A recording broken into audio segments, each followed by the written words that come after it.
سر یہ حمید ابن مسلم کون ہیں؟ حمید ابن مسلم کو سمجھنا پڑے گا. حمید ابن مسلم کو سمجھیں گے آپ کو کربلا کی پوری جنگ سمجھ آ جائے گی کہ وہ کیسے لڑی گئی، کیوں تھی، کیا تھی.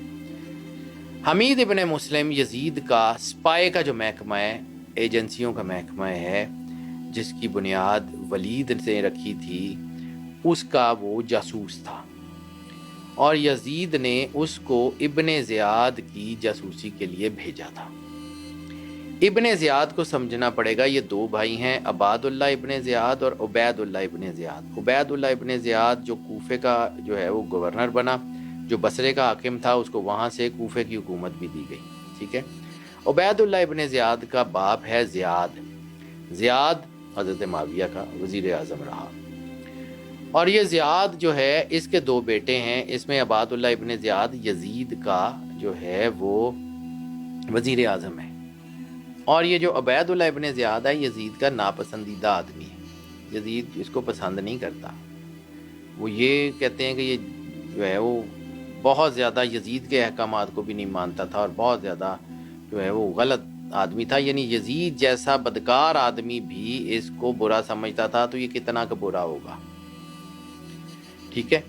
اب جب یہ ابن زیاد کو جو ہے وہ یہ حکومت دینے کی باری آئی، یا یہ کوفے کی سرداری دینے کی باری آئی، تو عباد اللہ ابن زیاد جو اس کا بڑا بھائی تھا، اس نے یزید سے سفارش کی کہ میرے بھائی کو دے دو.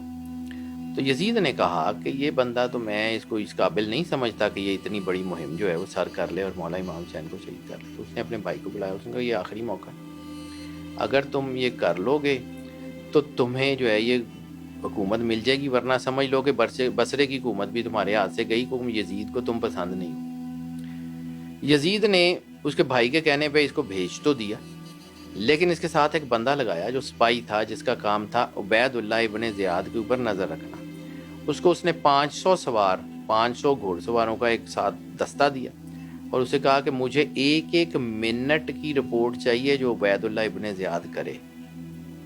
حمید ابن مسلم عبید اللہ ابن زیاد کے کوفہ آنے سے کچھ دن پہلے کوفہ پہنچ گیا، اور اس نے وہاں پر بطور باورچی، جنگجو نہیں، بطور باورچی، دارالامارہ کے ہیڈ باورچی کے طور پہ انتظام سنبھال لیا. اور اس نے ایک خط لے کے آیا تھا یزید کی طرف سے کہ یہ بندہ دمشق کی حکومت کا ملازم ہے، کوفے کی حکومت کو اگر کوئی اس سے پرابلم ہو تو دمشق کی حکومت کو لکھا جائے، کوفے کی حکومت یعنی صوبائی حکومت اس سے کوئی باز پرس نہیں کرے گی. حمید ابن مسلم نے وہ خط لکھنے شروع کیے اپنے امیر کو، یزید کو، اور اس نے پورا واقعہ لکھا کہ ابن زیاد کیسے بھیس بدل کے امام حسین کے روپ میں آیا، اور اس نے آ کے کوفے والوں کو جو ہے وہ کیپچر کیا، اور اس نے وہ پہچانا کہ کون کون امام حسین کے ساتھ ہے. اس نے بندے قتل کرنے شروع کیے. اس نے جیسے اپنی جبر سے حکومت بنائی.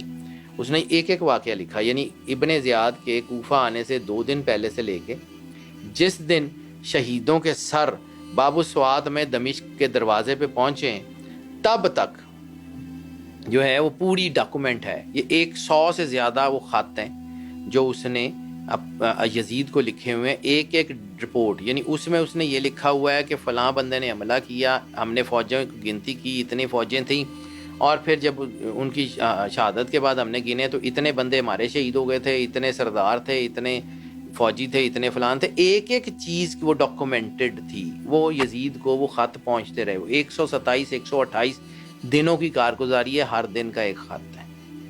یعنی 128 دن کا مطلب ہے یہ تقریباً 4.25 مہینے کی یہ پوری کارگزاری ہے. یعنی کربلا سے شام تک کے راستے میں کیا ہوا، کربلا میں کیا ہوا، کس نے کیا کیا، وہ پوری ڈاکومنٹڈ ایویڈنس آج بھی بالکل ایکوریٹ محفوظ ہیں. وہ ڈاکومنٹس جو تھے وہ حمید ابن مسلم نے بھیجے یزید کو، وہ یزید کی لائبریری میں محفوظ تھے. جب یزید کا محل فال ہوا تو وہ کسی نہ کسی طرح وہ جو ہے نا وہ ڈاکومنٹس جو ہیں وہ مختار سقفی کے ہاتھ آ گئے. مختار سقفی انہی خطوں کو پڑھتا تھا، بندے ڈھونڈتا تھا اور قتل کرتا تھا. جو مختار سقفی میں 3 مہینے کے اندر وہ تمام کربلا کے جو کردار تھے ایک کو ڈھونڈ کے سب کو قتل کیا ہے. تو اس کے پیچھے جو سب سے بڑی سپورٹ اس کو ملی تھی یہ حمید ابن مسلم کے ڈاکومنٹس تھے. تو کربلا کی جنگ کو سمجھیے، وہ مولا حسین علیہ السلام کے سٹیٹس کو سمجھیے کہ وہ کون تھے، مولا حسین علیہ السلام کے خطبات کو سمجھیے. یعنی وہاں پہ ان کے اوپر مصائب کا پہاڑ ہے.